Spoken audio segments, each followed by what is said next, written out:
gente, tudo bom com vocês? Sejam bem-vindos. Semana passada eu resolvi postar umas fotos de um álbum que eu ressuscitei lá da época da Emirates, que as minhas amigas fizeram pra mim na minha despedida. E eu resolvi também abrir pra perguntas de pessoas que têm curiosidade de saber como é essa vida. Tem muita gente aí que eu sei que me segue por causa do meu primeiro vídeo. E quando eu abri pras perguntas, pra minha surpresa, eu acabei recebendo a mesma pergunta várias vezes. É uma pergunta muito pertinente, que era: qual conselho que você daria para as pessoas que estão começando ou que estão pensando em começar a vida na aviação hoje? Num dos meus primeiros voos, eu lembro que era o último voo de um comissário também, e eu fiz essa pergunta para ele. Eu falei: você tem alguma dica ou algum conselho para mim que tô entrando agora, você que aí ficou 6 anos e tá indo embora, que ele tava indo embora casar? Que é o que acontece normalmente com as pessoas da Emirates, né? Elas saem porque elas vão casar. O ET aqui, no caso, não, né? E aí eu lembro que ele arregalou o olho. A gente tava num voo muito especial, que era um voo em Phuket, na Tailândia. E ele falou: Carol, eu tenho 3 conselhos pra te dar. E o primeiro deles foi: compre uma GoPro. E eu fiquei, nossa, né? Pronto. Nem recebi meu primeiro salário ainda, o menino já quer que eu me endivide comprando uma GoPro. Na época, gente, em 2013, uma GoPro era novidade ainda, era caro pra caramba. E eu perguntei pra ele: tá, mas por que necessariamente tem que ser uma GoPro? Ele falou: não precisa ser necessariamente uma GoPro, mas compre uma câmera que filme embaixo d'água. Por quê? Porque a gente não sabe até quando que toda essa vida, toda essa biodiversidade vai permanecer aqui. Tudo que tem embaixo d'água tá mudando numa velocidade absurda. Então toda a memória que você puder guardar, tudo que você puder registrar embaixo dessas águas são preciosidade. E foi aí que ele me influenciou. Quando eu recebi o meu primeiro salário, a primeira coisa que eu comprei foi uma GoPro. E o conselho número 2 que ele me deu foi: não se iluda, você não é milionária. E eu fiquei: tá, acho que eu sei disso, você não precisa me falar, né? Afinal de contas, eu vim aqui servir bandeja para as pessoas em troca de dinheiro. E ele falou: eu sei, Carol, você não precisa me falar isso, né? Afinal de contas, você acabou de chegar. Mas de acordo com o que eu tenho observado, né, nesses 6 anos, eu percebo muito que as pessoas chegam aqui de uma maneira e saem de outra maneira completamente diferente. Seja pelo salário ser um salário muito bom, seja pelo estilo de vida em Dubai, que acaba influenciando a gente. Então tem muita gente que acaba fazendo amizade mesmo, namorando, casando com pessoas de Dubai. E lá eles têm mesmo um estilo de vida diferente do nosso. É um estilo de vida mais ostentativo porque eles têm dinheiro, né? E nós, como comissários, né, quando eu trabalhava lá, eu percebia isso bastante, a gente só fica hospedado em hotéis 5 estrelas. Então você acaba, assim, por mais que você esteja trabalhando, você acaba convivendo com as pessoas que estão naqueles hotéis, você acaba recebendo, né, todas aquelas regalias. E eu percebia também que às vezes quando eu voltava pro Brasil de férias, eu tava bem desconectada, assim, né? Então eu chamava as minhas amigas pra sair, falava: vamos numa festa. E elas falavam: não rola aí nessa festa, tá 50 conto a festa, imagina, muito caro. Eu falava: nossa, 50 reais, gente, 50 reais não é nada. Pra vocês terem noção de como eu estava, assim, completamente fora da caixinha. Tanto que eu voltei pra cá e eu demorei um tempo pra perceber que o ritmo aqui é outro, que as coisas são diferentes, né? O terceiro e último conselho que ele me deu foi: compre um adaptador universal. Por que é importante ter um adaptador universal? Porque cada país que você vai tem uma tomada diferente. Então na Austrália são aqueles 2 risquinhos inclinados, nos Estados Unidos são os 2 risquinhos paralelos, e por aí vai. Mas por que a gente precisa disso? Porque quando você chega nos hotéis, você quer carregar seu celular, ou você precisa carregar sua câmera, e nem sempre a tomada que você comprou padrão lá no país que você comprou o seu celular vai se encaixar da mesma forma na tomada do hotel. E sim, alguns hotéis até têm adaptadores, mas não vai ser sempre, né? Então, para não passar perrengue, eu aconselho já, primeira coisa que você fizer quando chegar em Dubai, comprar um adaptador universal. Bom, e esses foram os conselhos aí do menino de Malta, que de certa forma me ajudou bastante, por isso que eu vim aqui compartilhar com vocês. Mas agora eu vou compartilhar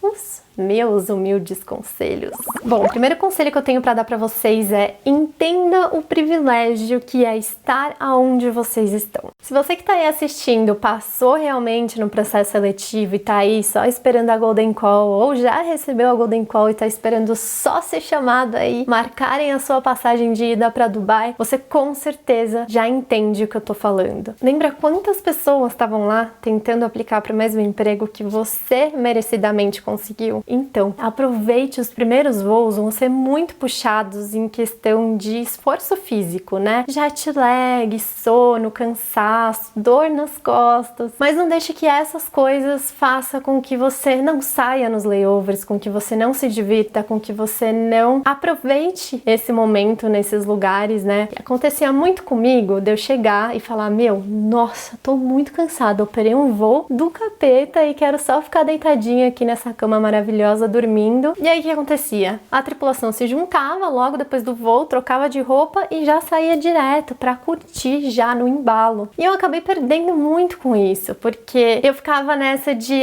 não, mas eu vou voltar outra vez aqui pra essa cidade maravilhosa. E o que acontecia? Quando eu voltava, que eu tava menos cansada e que eu falava, não, vou sair, acabava acontecendo de eu pegar uma tripulação que eu não me dei tão bem assim, então eu me via muito sozinha. Ai, Carol, mas você tá falando pra eu não respeitar o meu cansaço? Acho que a gente sabe, né? Eu não tô falando pra ninguém sair se matando, morrendo, desmaiando por aí nos metrôs, mundo afora. Eu só tô falando pra você fazer um esforcinho, porque eu percebi que era só um esforcinho que eu poderia ter feito a mais pra aproveitar esses lugares e que por preguiça, por comodidade, eu acabei perdendo algumas oportunidades aí de ter uma experiência legal com pessoas legais também. Meu segundo conselho é não caia nessa de colecionar imãs de geladeira, porque em primeiro lugar é tudo feito na China, né? Então se você acha que você tá colecionando algo aí muito especial, muito típico do país, você não tá. Segundo, porque você vai estar colecionando uma outra coisa muito mais legal sem perceber, que são as moedas de cada país. Pouquíssimas pessoas vão concordar comigo nisso, mas eu acho muito linda a arte com que são feitas as moedas e também as notas dos lugares, né? Então cada moeda tem um tamanho, tem um desenho, tem um símbolo diferente. Ou tá escrito em árabe, ou tá escrito em chinês, japonês. E eu tenho super as minhas moedas preferidas, né? Eu tenho essa do Danish Crowns, que tem um coração e um furinho no meio. Tem a moeda dos Emirados Árabes, que tem essa lâmpada do Aladdin. Tem, enfim, 1001 moedas. E as próprias notas de dinheiro eu também acho super interessantes, porque sempre vai estar estampado ali uma pessoa, um revolucionário, alguém que foi super importante para a história daquele país, ou até mesmo alguma paisagem típica. Muitas pessoas podem não concordar, mas eu acho muito bonito. Eu percebi que eu acabava colecionando nessas pequenas coisas conforme eu ia passando de país em país, e eu passei com o tempo a admirar, porque não é nem só a arte, mas é também o tempo que você passou, né? A moeda local, o dinheiro local é muito um marco daquele tempo, né? Então, um marco da época em que você viajou por todos esses lugares, né? Se a gente for olhar para o Brasil, aí uns tempos atrás a gente tinha o cruzeiro, né? Hoje em dia a gente tem o real. Enfim, se você for um admirador aí das moedas, do dinheiro, de toda essa arte peculiar, né, de cada país, comenta aqui embaixo, porque eu não quero me sentir sozinha nessa. Meu terceiro conselho, e um conselho bem normal, né? Eu acho que todo mundo que resolve entrar para aviação acaba fazendo isso consequentemente, que é fazer uma listinha dos lugares que você sonha em ir e ir ticando, né? Conforme você vai chegando e conquistando esses lugares. Mas depois de toda a experiência que eu tive, eu até fiz um vídeo falando sobre isso, eu aconselho que vocês também façam uma listinha de lugares que você não tinha pensado em ir, que não estavam aí na sua bucket list, que você nunca pensou, nunca sonhou, mas que foram lugares que te ensinaram, onde você aprendeu bastante. Isso aconteceu comigo e eu vou dizer pra vocês que depois de um tempo eu resolvi fazer essa lista, e quando eu coloco na balança é muito engraçado, né? Porque quando você já tem tudo idealizado de um lugar, você já espera, né, o que você vai encontrar nesse lugar, a sua experiência é uma. Mas quando você tá na aviação e nem sempre você consegue os voos para os lugares dos seus sonhos, muitas vezes você é mandado para Dhaka, no Bangladesh. Muitas vezes você é mandado para Lagos, na Nigéria. Muitas vezes você é mandado para Luanda, na Angola. Eu acredito que esses não são aí destinos dos sonhos. Se você tem aí 30 dias de férias, você provavelmente vai escolher um destino um pouco diferente, mas foram esses lugares que me ensinaram as maiores lições da minha vida, e eu guardo essa listinha dos lugares que me surpreenderam, que me ensinaram, num lugar muito especial. Então esse é um conselho de coração para vocês, e eu espero que vocês aí completem essa lista e encham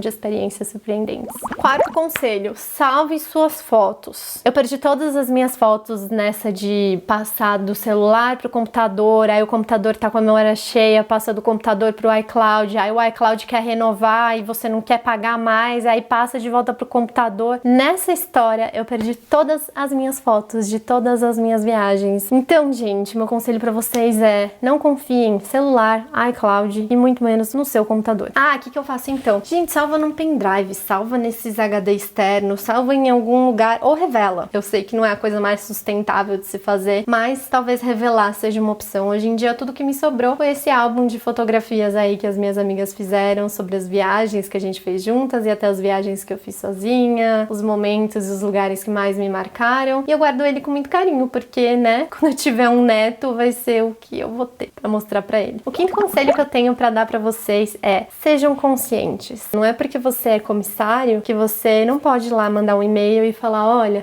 aqui nesse voo eu observei que a gente gastou X, né, que a gente descartou tudo isso de plástico, ou que a gente causou tal impacto no planeta. Pô, veio uma solução aqui na minha cabeça, o que vocês acham? Gente, eu conheço uma pessoa, um brasileiro, que deu uma sugestão lá pra eles e ganhou uma bolada de um bônus maravilhoso. E quando eu falo bônus maravilhoso, eu sei que vocês não acreditam, mas o Sheik lá é uma pessoa extremamente generosa. Eles já uma vez decretaram Happiness Day e nesse dia da felicidade ele deu uma passagem de graça para cada funcionário da empresa. Vocês têm noção de quantas pessoas tem nessa empresa? Imagina o bônus que você não vai ganhar se eles lerem a sua sugestão e falar: caramba, né? Isso é relevante, isso é urgente, isso é importante. O que eu faria se eu tivesse na Emirates hoje? Eu provavelmente mandaria um e-mail para eles dando o exemplo da TAP Portugal, que esses dias eu fui comprar uma passagem que eu tô indo para Portugal e eu vi lá na hora de comprar a passagem que tinha a opção de compensar a minha pegada de carbono. Como assim compensar a sua pegada de carbono? Gente, o avião é o meio de transporte que mais polui, isso não é novidade para ninguém, são toneladas e toneladas de CO2 que a gente joga na atmosfera e a TAP Portugal dá essa opção da gente compensar. Então como que eles fazem? Eles fazem parcerias com empresas que são focadas em compensação de carbono. Então você vai, por exemplo, escolher uma dessas instituições que você quer fazer parte e junto com o valor da sua passagem, eles vão calcular qual vai ser a sua pegada de carbono. Então, eu vou de São Paulo para Lisboa, ida e volta. Pô, você vai aí liberar na atmosfera tantas toneladas de CO2. Dividido pelo número de passageiros, a sua pegada de carbono é tanto. Você topa compensar? Então tá aí, se você tá entrando na Emirates agora e tá assistindo esse vídeo, quem sabe você não pode sugerir isso para eles e quem sabe ganhar um prêmio.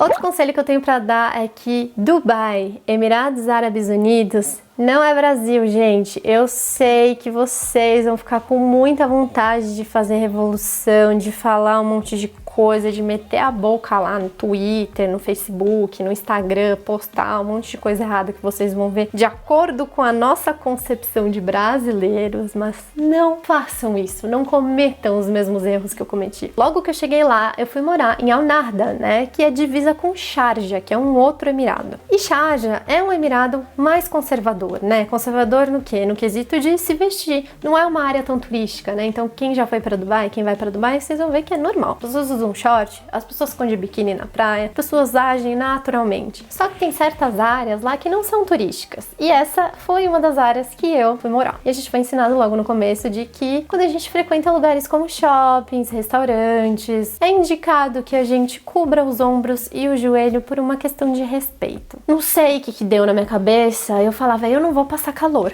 Eu vou de short pra onde eu quiser e eu vou com a minha regata pra onde eu quiser. E conforme eu fui, né, fazendo essas coisas, eu fui percebendo que não era uma questão de que, eu preciso da minha liberdade. Era uma questão de que eu tava faltando mesmo ao respeito com aquelas pessoas. Eu percebia constrangimento. Eu não percebia, tipo assim, um julgamento do tipo: nossa, olha como ela tá vestida. Era mais como se eu tivesse mesmo ofendendo eles. E nossa, gente, não façam isso. Eu não tô falando pra vocês não vestirem biquíni na praia. Se você entendeu isso, você entendeu errado. O que eu tô querendo dizer pra vocês é que tem certos lugares e certos lugares. Então, se você vai entrar no Training College, se você vai entrar no Headquarters da Emirates, você não vai de short por uma questão óbvia, como a gente não entra de mini saia na igreja, né? Certas igrejas é um pouco ofensivo. Mas no parque, de Biar, em Lamer, em todas as praias, é completamente normal. Então, eu não tive um pouco esse discernimento no começo, assim como eu não tive um pouco desse discernimento também nos voos, na hora de atender alguns tipos de passageiros. Em um certo voo, eu, Caroline, lá no meu primeiro mês voando falando. Tinha um casal de árabes e nem todos a gente trata da mesma forma, mas esse casal em questão, eu lembro que eu tava servindo eles, aí eu perguntei pra mulher o que ela queria comer e ela olhou pra mim, né, ela tava vestida com a roupa deles com um olhar arregalado assim, tipo como se eu estivesse fazendo alguma coisa errada. E logo de cara eu percebi que eu deveria ter perguntado pra ele o que ela queria comer. E eu julguei, né, com a minha visão ocidental, de que aquela mulher estava sendo reprimida e que era o meu direito libertar ela daquela opressão. Eu deixei aquela mulher tão constrangida quando eu perguntei pra ela o que ela queria comer e ela me olhou com o olho arregalado, tipo assim, não faça isso. E eu entendi que não era pra eu fazer aquilo, mas eu insisti. E aí o homem virou e falou assim, ela vai querer o vegetariano, por favor. Aí eu falei, ela vai querer o quê? Nossa, gente, tipo, hoje em dia eu penso nas coisas que eu fiz e é uma falta de respeito tão grande. Eu sei que é muito delicado falar desses assuntos na internet, mas o que eu quero dizer aqui com esse tópico, com esse conselho, é respeite a cultura deles. Do fundo do coração, vocês vão ver que aos poucos, né, no dia a dia, vocês vão entendendo o que eu tô querendo dizer com ser ofensivo, né? Eu não tô falando pra você não vestir as suas roupas, eu não tô falando pra você se cobrir, jamais, isso não é necessário lá, mas é entender, né, o que é normal e o que é realmente algo que não é apropriado ali, né? Porque eles têm uma cultura mais conservadora, eles têm um jeito mais conservador de se vestir. E para as mulheres, pelo menos as mulheres árabes, muçulmanas que eu conheci, é algo lindo, é algo rico, faz parte da cultura delas, elas admiram, elas se sentem bem, elas se sentem bonitas de se vestir assim, elas não se sentem reprimidas, né? Eu sei que nós, como mulheres feministas, a gente olha para aquilo e fala, mana, sai disso, vem pro lado de cá. Mas não cabe a nós falar isso, impor algo a alguém, porque a gente não faz parte daquela cultura. Então, só nos resta respeitar mesmo, de coração. E o último conselho que eu tenho é seja humano, pelo amor de Deus, não seja um robozinho. A gente tende a ligar o piloto automático. E eu vou contar aqui uma história pra vocês, que foi uma história que eu vivi depois que eu já tinha pedido demissão da Emirates, então eu já não tava muito assim ligando porque os meus chefes iam falar, porque a empresa ia achar de mim. Em um voo de Los Angeles pra Dubai, entrou uma senhora e um senhor, ambos de 80 e poucos anos, já beirando os 90. Ele tava de bengala, né? Você via que ele tinha uma dificuldade de se locomover e ela estava com a perna quebrada, né? Então ela entrou de cadeira de roda junto com o ground staff empurrando ela. Eu trabalhava na business, né? Então colocaram ela lá na cadeira da business, que reclina, tal. E fui, né, recepcionar eles, me apresentar. E eu percebi que ela não falava, ou que ela não tava entendendo, né, o inglês que eu tava falando. Eu virei pro marido dela, vi que ele era americano, né, aquele sotaquezão americano, e eu falei assim, olha, tá tudo bem com ela? Ah, ela tava chorando, né, detalhe, correndo lágrima no olho dela. Eu ia perguntar se tava tudo bem com ela, e ela não tava entendendo o que eu tava falando. Falei, senhor, tá tudo bem com ela, né? E ele falou, deixa ela sofrer. Ela merece sofrer, não liga não. E aí eu fiquei tipo, oi? Na hora, eu liguei pra minha chefe lá, a Purser, e falei, escuta, vem aqui que eu tô com um problema. Aí ela veio, desceu, eu falei assim, tá, o primeiro problema é que essa senhora está chorando, o marido dela está distratando ela aqui na minha frente, e eu preciso entender se ela consegue se locomover até o banheiro, que a gente tem 16 horas de voo, né? E assim, provavelmente em algum momento ela vai precisar ir no banheiro. E aí a minha chefe olhou pra ela, virou pro senhor e falou, olha, ela tem como ir no banheiro? Aí ele falou, ela tá de fralda. E aí a minha chefe simplesmente falou, ela tá de fralda, né? Should be fine. Aí eu falei, oi? Não, você acha realmente que essa fralda vai durar 16 horas de voo? E aí ela falou assim, vai sim, não liga pra isso. Aí eu falei, bom, o meu trabalho é te avisar, né? Se você é minha chefe e tá falando isso, ok. Dito e feito. 2 horas de voo depois, a cabine estava super fedida, os passageiros estavam pressionando a call bell, falando, olha, então, não está dando esse cheiro. E aí eu cheguei pra senhora e ela estava aos prantos. Ela estava chorando muito. E o marido dela estava o quê? Estava dormindo. E aí eu virei pra ela e falei assim, senhora, você precisa ir no banheiro? Eu vou te levar no banheiro. Vendo aquela senhora naquela situação, né, porque ela tinha feito as necessidades dela na fralda e a fralda vazou, então tava todo o banco molhado, tava assim um cheiro, gente, insuportável. E eu olhava pra aquela senhora e eu só conseguia imaginar se fosse a minha avó, se fosse qualquer pessoa da minha família nessa situação, né? Eu virei pra minha superior e falei, olha, preciso que vocês me ajudem a levar essa senhora no banheiro. E a resposta que eu tive foi, não, você não faz parte do meu trabalho. E teve até uma outra comissária que virou pra mim e falou assim, ai, eu não suporto gente velha, não dá pra mim. Nossa, gente, eu assim... eu tava tão revoltada e ao mesmo tempo eu tava tão já de saco cheio da atitude dos comissários de bordo, de não tá nem aí pros passageiros, de tratar os passageiros como se fossem robozinhos, né? Que eu desci até a classe econômica, virei pro menino que tava na classe econômica, que era um sérbio, bem fortão, assim. E eu falei assim, escuta, eu tô no meu último mês voando, eu queria muito, muito, muito que você fizesse um favor pra mim. Você faz um favor pra mim? E aí ele falou, claro, o que você precisa? Eu falei, eu preciso que você me ajude a colocar uma senhora na cadeira de rodas, porque ela pesa 3 vezes o meu peso, e eu preciso levá-la no banheiro pra limpar a fralda dela, porque nenhum dos meus 15 colegas da business class e da primeira classe querem me ajudar. E aí ele me ajudou, colocou ela na cadeira de rodas, eu levei ela até o spa da primeira classe, e quando a gente chegou lá, ela começou a falar inglês comigo e ela começou a me agradecer, a dizer que ela estava extremamente constrangida por aquela situação e começou a falar pra mim uma gratidão muito grande, que ninguém nunca tinha feito aquilo por ela e que ela nunca ia ter como me pagar o que eu tava fazendo por ela. Eu falei, imagina, eu faria isso por qualquer outra pessoa. E aí eu aproveitei a situação pra perguntar, né, da relação dela com o marido, assim, já totalmente invasiva. E ela me contou que eles conheceram na guerra do Iraque, que ela era enfermeira, ele era soldado e que ele tirou ela de lá, que ele deu pra ela a oportunidade de conhecer a América, de estudar, aprender a ler, escrever, que ela era muito grata a ele, mas que não existia mais amor. E a gente ficou lá sentada naquele banheiro e eu com muita dificuldade, né, de virar ela pra limpar e todo aquele cheiro, toda aquela situação constrangedora. E a gente teve uma conexão muito forte ali naquele voo, né? Ela começou a me contar as histórias da guerra, ela começou a me contar como era a vida dela hoje em dia. E aí ela me pediu meu e-mail. Eu falei que eu não tinha como passar meu e-mail naquele momento, que ela podia escrever num pedacinho de papel e dar pra mim no final do voo. E, gente, eu perdi o papelzinho que ela me deu com o e-mail dela e eu acho que eu nunca mais vou ver essa senhora na minha vida. Enfim, a lição que eu quero trazer pra vocês é exatamente essa, sabe? Sejam humanos, cara. Eu só fico pensando, se eu não tivesse naquele voo, o que ia acontecer com aquela senhora? Ela ia ficar 11 horas naquela situação, sem ninguém fazer nada por ela, porque, não tá na descrição do trabalho, não faz parte do meu trabalho, eu odeio gente velha. Vocês não vão envelhecer? Vocês não têm família? Então, essas coisinhas me machucavam muito, muito, muito, principalmente na business class. Na econômica eu ainda via muitas pessoas preocupadas com os passageiros, muitas pessoas se doando, muitas pessoas ali realmente pra ajudar. E na business eu não sentia isso, infelizmente, era bem difícil pra mim. Tenho muitas amigas na business que fariam o mesmo que eu fiz, a maioria delas brasileiro. Então, eu quero incentivar vocês, né, brasileiros que estão me assistindo, a serem vocês, cara. Quando chegar na Emirates, eu sei que vai ter voo chato, eu sei que vai ter dia que a gente vai estar de mau humor, mas se vocês se depararem com alguma situação dessa, gente, sai um pouquinho ali, né, daqueles standards da Emirates, de fazer o trabalho sempre, sai um pouquinho, seja mais humano, faça alguma coisa por aquela pessoa, como se aquela pessoa fosse um membro da sua família. E é isso, se você tá assistindo esse vídeo e você passou na Emirates, cara, parabéns. Essa vai ser uma das melhores experiências da sua vida. As oportunidades que você vai ter, as coisas que você vai viver vão te enriquecer de uma maneira que nada nesse mundo tem como ser comparável. Assim, eu lembro que no meu último voo, um passageiro indiano virou pra mim e falou: você tem noção de tudo que você viveu aqui nesses anos na Emirates? Você aprendeu coisas, você viveu coisas que você não aprende em nenhuma sala de aula. E aí ele pegou na minha mão e falou assim: parabéns, você acabou de se formar na Universidade da Vida. E eu fiquei, ai meu Deus do céu, fechei com chave de ouro mesmo. Esses são os meus humildes conselhos, espero que vocês escutem e que vocês levem aí pra vida de vocês. E é isso, gente, bons voos pra todos vocês, um beijo e até a próxima.